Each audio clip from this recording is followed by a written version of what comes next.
안녕하세요. 국민의힘 수석 대변인 최보윤입니다. 첫 번째 논평 시작하겠습니다. 이재명 대통령과 시진핑 주석의 경주 정상회담은 결국 사진만 남은 회담이 됐습니다. 경제, 문화, 범죄 대응 등 협력 MOU 6건과 통화수합 연장 1건을 체결됐다지만 정작 정상 간 합의의 증표인 공동성명은 없었습니다. 외교에서 공동성명은 양국 정상의 입장과 신뢰를 공식적으로 담보하는 국가 간 계약서입니다. 박근혜 정부 시절에 공동성명과 공정기자회견이 있었던 반면 이재명 정부는 한 장의 합의문조차 내지 못한 채 관계 복원만 외치는 회담을 치렀습니다.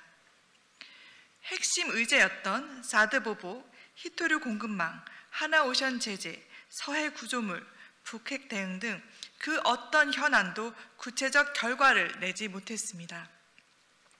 오히려 중국은 한반도 비핵화를 재확인하며 우리의 핵추진 잠수함 추진에 제동을 건 것으로 보입니다. 한마디로 논의는 있었지만 합의는 없었다는 말이 정확합니다.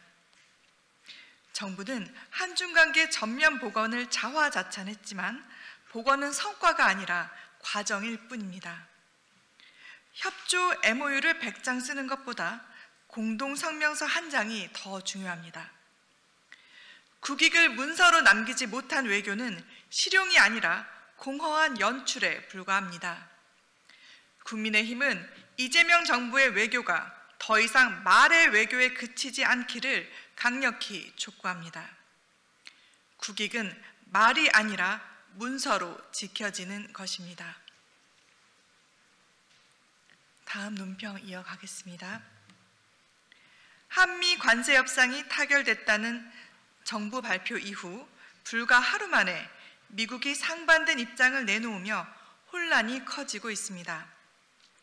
하워드 러트닝 미국 상무장관은 반도체 관세는 이번 합의의 일부가 아니다.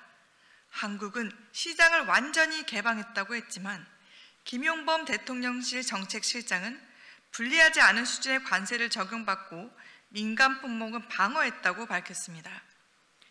양국의 설명이 정면으로 엇갈립니다. 도대체 협상이 타결된 겁니까? 안 된 겁니까?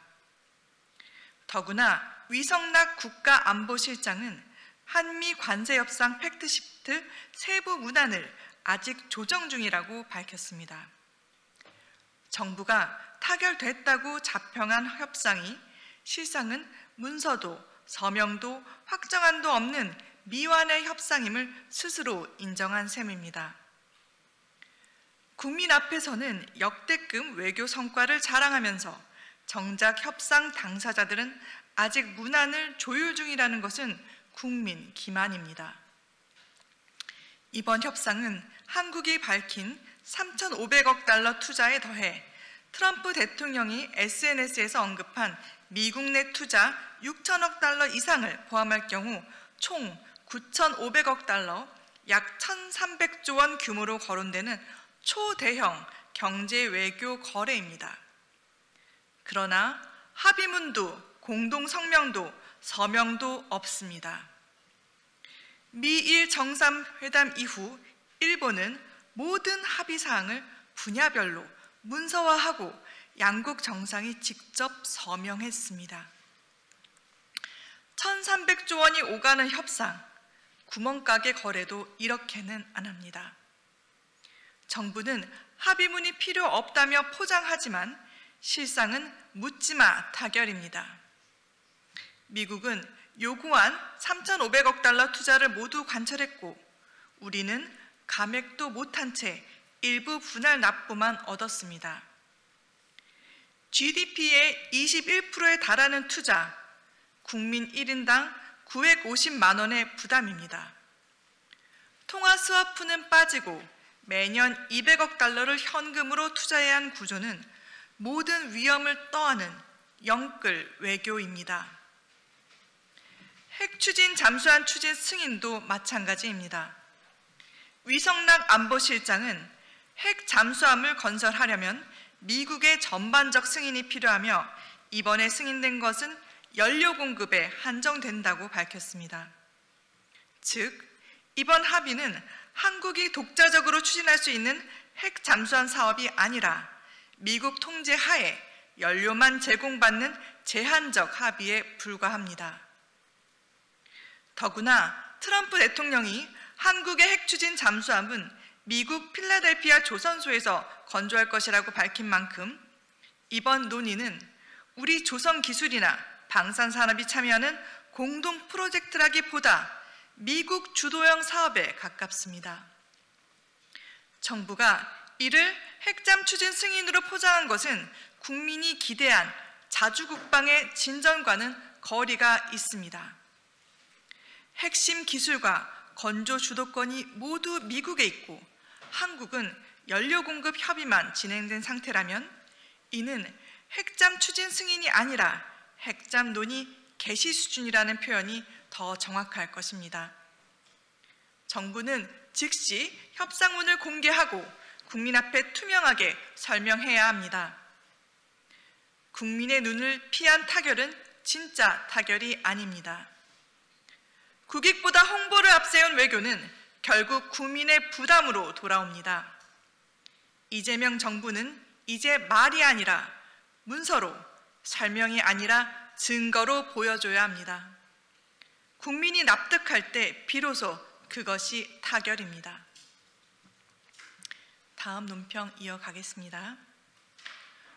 서울중앙지방법원은 대장동 개발 비리 사건의 핵심 인물들에게 징역 8년의 중형을 선고했습니다.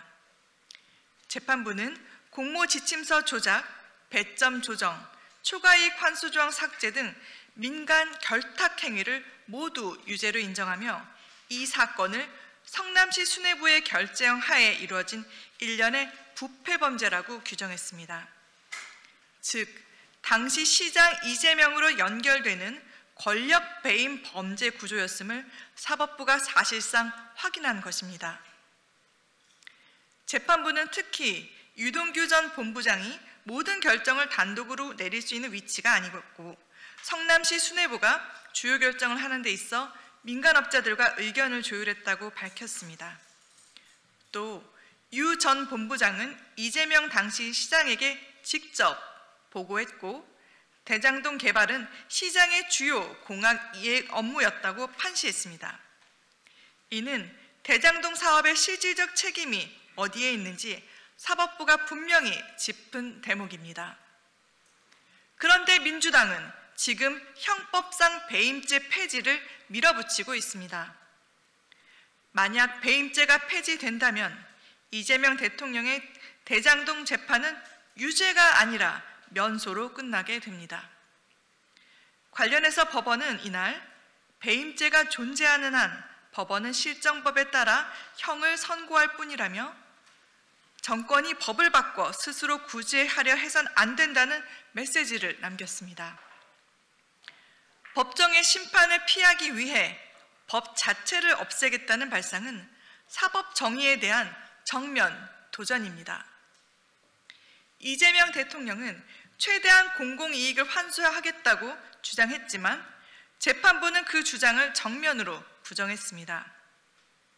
초과이익 환수 조항이 윗선의 지시로 삭제됐고 실무진의 보고서는 몇 시간 만에 사라졌습니다.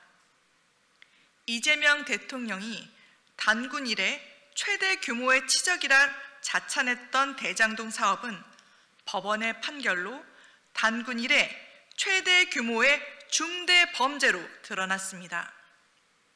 법원은 이 사업을 품격 없는 권력형 비리이자 공공의 신뢰를 무너뜨린 중대 범죄라고 지적했습니다. 치적이라던 대장동은 결국 권력의 사유화로 변질된 부패의 상징이 되었습니다. 이번 판결은 한마디로 이재명 유죄임을 보여준 결정적 판단입니다.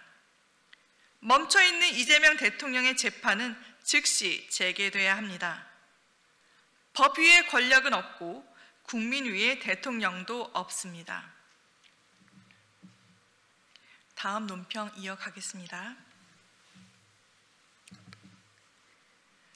북한은 비핵화는 개꿈이라며 대한민국을 조롱했지만 이재명 정부는 여전히 그 꿈에서 깨어나지 못하고 있습니다.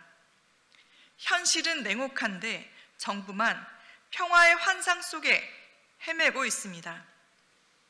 이재명 대통령은 에이펙 정상회의 2차 세션을 마친 뒤 남북 간 군사적 긴장 완화와 신뢰 회복을 위한 조치를 선제적으로 취해왔다며 앞으로도 평화를 위한 대승적이고 더욱 적극적인 선제적 조치를 지속해 나가겠다고 했습니다. 또 북한의 적대적 언행을 변화 과정의 표현이라며 대북 유화 의지를 재확인했습니다. 이 정도면 현실 부정에 가깝습니다. 북한은 한중 정상회담을 앞두고 비핵화는 100번, 1000번 말해도 실현 불가능한 개꿈이라며 비핵화 구상을 조롱했습니다. 그럼에도 대한민국 대통령은 여전히 변화의 과정 운운하며 평화의 환상에 집착하고 있습니다. 출범 직후부터 이재명 정부는 대북전단 살포 통제, 대북 확성기 철거, 대북 방송 중단으로 스스로 무장을 해제했습니다. 한미 연합훈련을 축소하고 급기야 9.19 군사합의 복원을 꺼내들며 또다시 북한의 손을 내밀었습니다. 그 결과는 무엇입니까? 김정은은 미소 짓고 대한민국은 조롱당했습니다. 북한은 날이 갈수록 핵무장을 고도화하며 동북아 안보를 뒤흔들고 있습니다. 에이펙을 앞두고도 탄도미사일을 발사한 북한이 대화의 상대로 돌아올 것이라 믿는다면 그것은 평화가 아니라 망상입니다. 국민은 더 이상 평화의 개꿈에 안도할 수 없습니다. 지금 필요한 것은 선의의 기대가 아니라 강력한 억지력입니다. 상대가 핵으로 협박하는데 우리는 대화와 인내를 말한다면 그것은 평화가 아니라 굴종입니다. 정부는 허망한 평화의 꿈에서 깨어나 북한의 핵 위협을 있는 그대로 직시해야 합니다. 확고한 한미 동맹, 한일 안보 협력, 압도적 억지력을 바탕으로 힘을 통한 평화를 실현할 것을 촉구합니다. 국민의힘은 어떤 위협에도 흔들리지 않는 철통 같은 안보, 국민의 생명과 자유를 지키는 책임 있는 외교로 대한민국을 지켜내겠습니다. 금일 논평 마치겠습니다. 감사합니다.